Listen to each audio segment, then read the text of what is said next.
Bonjour à toi, bienvenue dans ce nouvel épisode du podcast Bien dans ta boîte. Aujourd'hui, je te retrouve avec un épisode du format debug, donc le format court de Bien dans ta boîte pour nourrir une réflexion, pour sauter une épine du pied. Aujourd'hui, on va être plutôt dans le premier cas, nourrir une réflexion. D'ailleurs, il y a pas longtemps, je vous ai fait passer un questionnaire, un Google Form pour faire un petit peu le point pour l'année 2025, ce que vous aimez, ce que vous n'avez pas, ce dont vous avez besoin, etc. Et c'est pas mal revenu que dans le podcast, vous aimez bien les épisodes qui pouvaient nourrir des réflexions, qui pouvaient ouvrir le champ des possibles, vous aider à concevoir un petit peu les choses autrement, à penser l'entrepreneuriat autrement. Donc aujourd'hui, vous avez demandé, j'exécute. On va être dans ce registre-là, puisqu'aujourd'hui, vous l'avez vu dans le titre, on va parler du faux dilemme. Alors le faux dilemme, c'est une moisissure argumentative, comme disait mon prof de zététique. C'est un sophisme qui est beaucoup utilisé en politique, qui est aussi beaucoup utilisé en marketing. Et donc, aujourd'hui, on va parler de ça pour que tu puisses pour développer un petit peu des anticorps, pour être un petit peu immunisé à ce genre d'argumentaire qui peut tout simplement nous manipuler l'esprit, hein, c'est le cas des sophismes, et éviter soi-même de les utiliser, pouvoir les repérer dans le discours de l'autre, notamment dans des discours politiques, dans des discours militants, dans des discours de vente, et si d'un point de vue, on va dire, éthique et déontologique, tu veux y faire attention de ne pas les utiliser dans tes discours de vente à toi. Bon, alors aujourd'hui, on va pas faire le point sur l'entièreté des sophismes parce qu'il y en a beaucoup. Donc là, c'est pas un épisode debug et c'est même pas un épisode de podcast entier qu'il faut. J'ai donné toute une masterclass pour les présenter et cette masterclass, elle est accessible gratuitement. Tu peux télécharger les replays gratuitement. On te met les liens dans la description si tu veux télécharger ce replay. Donc c'était un cours d'esprit critique et d'autodéfense intellectuelle pour entrepreneurs. On a parlé de beaucoup de choses, de savoir comment je sais qu'un discours tient la route, comment je sais que mon discours tient la route, comment je peux repérer un peu les trucs emmerdants dans un discours. On a parlé du rasoir de cam, on a parlé de la charge de la preuve, du renversement de la charge de la preuve et également des sophismes. Donc je les ai tous présentés. Dans cette masterclass, ça t'intéresse. Aujourd'hui, on se focus donc sur le sophisme du faux dilemme. Ça porte son nom, celui-ci, parce que des fois il y a des sophismes, vous allez voir, il y a des noms un peu farfelus. Celui-ci, le nom, c'est assez simple, c'est un faux dilemme, c'est-à-dire en fait on ne présente que deux options face à un sujet en les présentant comme les deux seules alternatives possibles et donc en masquant toutes les autres possibilités, toutes les autres alternatives. En gros, ce sophisme-là, il fait partie de la catégorie manipulation de contenu dans la classification des sophismes, en tout cas dans la classification que je partage dans cette masterclass, hein, donc tu auras l'occasion de voir ça si tu télécharges le replay. Et donc, on va prendre un exemple, et pas des moindres. Nous avons, si vous m'écoutez au moment où sort cet épisode, donc 2024, fin 2024, ça devrait être encore le cas si vous l'écoutez en 2025, nous avons un président de la République depuis plusieurs années, Emmanuel Macron, je n'apprends rien à personne. Alors, paniquez pas, je ne vais pas aller dans un discours partisan ou antipartisan. Le but de la manœuvre n'est pas celle-ci, c'est que il est un peu abonné à faire des faux dilemmes. C'est pas le seul, hein. Mais, par exemple, quand il y a eu la réforme des retraites, peu importe qu'on soit d'accord ou non avec la réforme des retraites, mon avis, de toute façon, à mon avis, est connu de tout le monde et ceux qui ne le connaissent pas pourront le deviner sans problème. Donc là n'est pas l'objectif. Okay. L'objectif, c'est de dire, quand le président de la République présente sa réforme des retraites en disant, c'est très simple, comme on vit plus longtemps, on doit travailler plus longtemps. Et donc il n'y a que deux options. Soit je diminue les pensions des retraités, et ça c'est intolérable pour nos retraités bien entendu, soit il va falloir que les actifs cotisent plus. Donc, comme nous vivons plus longtemps, nous devons donc travailler plus longtemps, donc il est logique de décaler l'âge de départ à la retraite. Si je me sers de cet exemple, encore une fois, peu importe ce que vous pensez de la réforme des retraites, tout le monde sait mon avis ici, la question n'est pas là, la question c'est de montrer ce sophisme du faux dilemme, c'est de montrer en fait, soit je baisse la pension des retraités, c'est inconcevable. Soit je demande aux actifs de cotiser plus, vous allez pas être content. Donc en gros, je ne présente que deux alternatives qui sont toutes les deux inacceptables. Donc, conclusion, la meilleure solution c'est la mienne, à savoir là décaler l'âge de départ à la retraite. En fait, ce qu'il faut entendre là-dedans, c'est que c'est un faux dilemme. Parce qu'en fait, il en existe plein d'autres, des alternatives. Il en existe plein d'autres, des possibilités. C'est un choix politique, ce qu'il fait, avec lequel vous êtes peut-être en accord, avec lequel vous êtes peut-être en désaccord, mais c'est un choix politique. Le fait d'utiliser cette sophistique du faux dilemme, ça permet d'éliminer, de masquer, de gommer d'anéantir même toutes les autres possibilités, toutes les autres alternatives qui existent sur un sujet, là par exemple la question des retraites, et de ne présenter que 2 alternatives viables. Okay.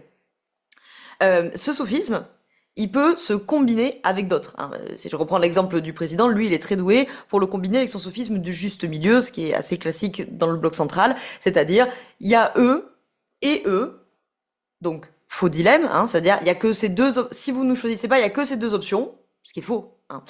Et les 2 sont chaos, donc la meilleure solution c'est moi. Là c'est pareil, si vous avez un sophisme qui est un faux dilemme, c'est-à-dire c'est eux ou c'est eux. Et après, vous avez un sophisme qui s'ajoute, qui est celui du juste milieu, c'est-à-dire de considérer que dans les 2 options, le juste milieu est toujours la meilleure, ce qui est un sophisme.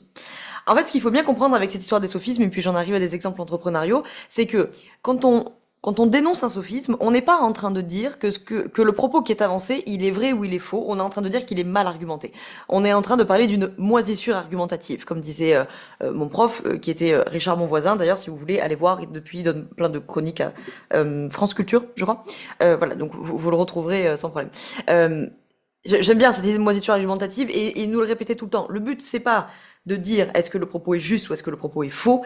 Là, dans l'exemple que j'ai donné avec le président, mon propos n'est pas de dire est-ce que vous êtes d'accord ou pas d'accord. La question, c'est de dire que l'argumentation est moisie.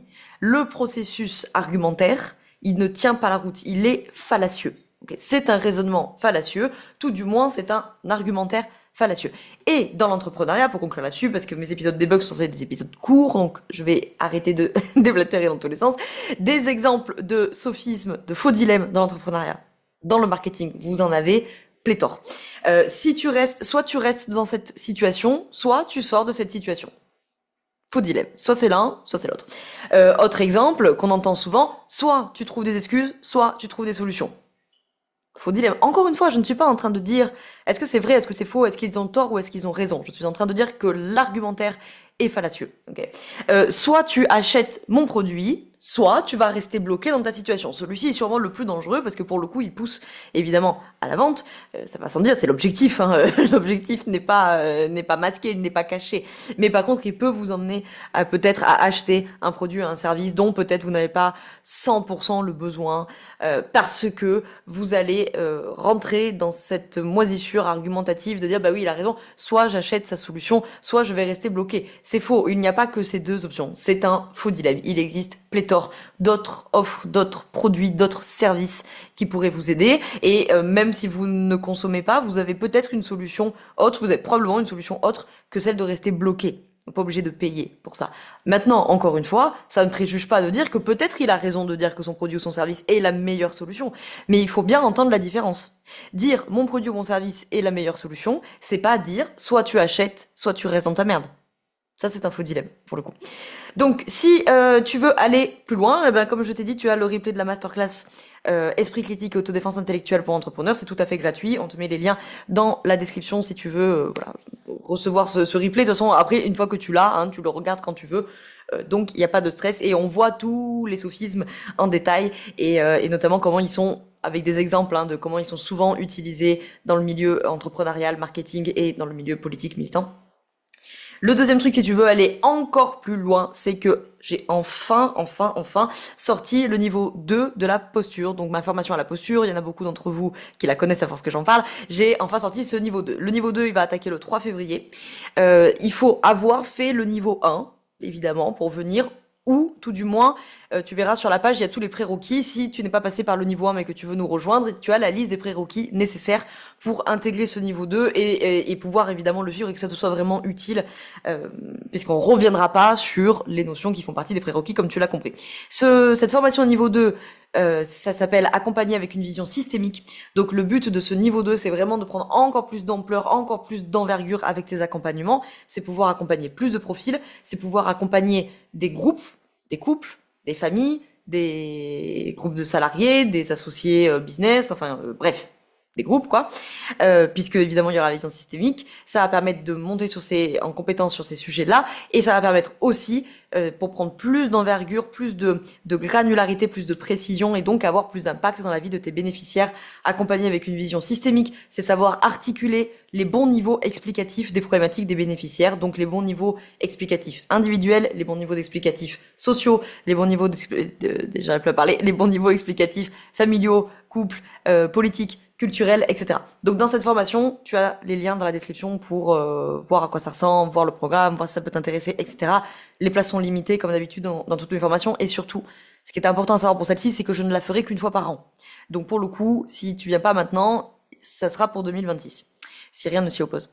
Et voilà. Et donc dans cette formation, bien évidemment, on va parler de systémique, on va parler d'esprit critique, on va parler de la famille, du système familial, on va parler du système couple, on va parler du système travail avec 2 intervenantes, une qui vient sur le burn-out, une qui vient sur la reconversion professionnelle. Et on va parler des systèmes politiques, notamment des systèmes capitalistes, anticapitalistes, des systèmes sexistes, antisexistes, des systèmes racistes, antiracistes, vous avez compris, d'inclusivité, de consentement dans les accompagnements, dans le marketing. Bref, on va parler de beaucoup de choses. Donc on te met tous les liens en description. Et moi, je me tais parce que c'est censé être un épisode court. Voilà, j'espère que cet épisode il t'a plu et que ça aura peut-être pu nourrir des réflexions sur cette histoire de faux dilemme. Ciao, ciao.